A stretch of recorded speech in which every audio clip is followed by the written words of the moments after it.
Ne faites pas ça.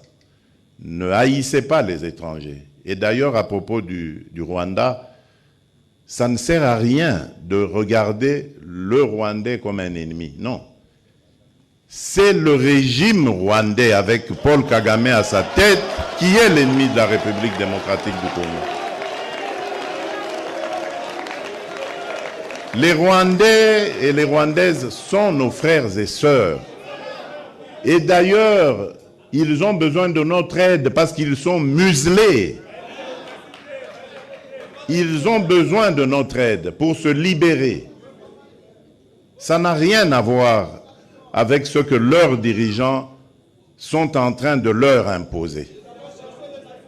Donc, ne les regardez pas comme des ennemis, mais comme des frères qui ont besoin de notre solidarité pour nous débarrasser et débarrasser l'Afrique de ce genre de dirigeants rétrogrades qui ramènent les méthodes des années 60 et des années 70. Alors qu'en Afrique,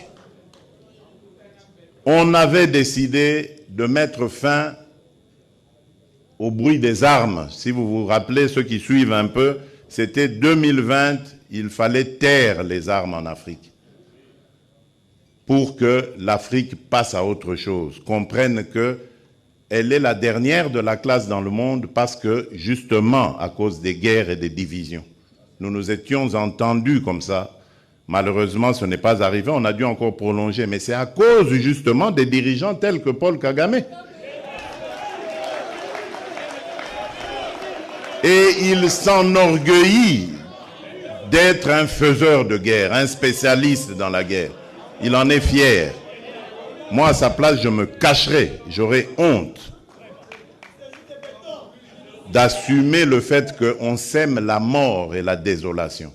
C'est honteux. Et je dirais même diabolique. Nous n'allons pas manger de ce pain.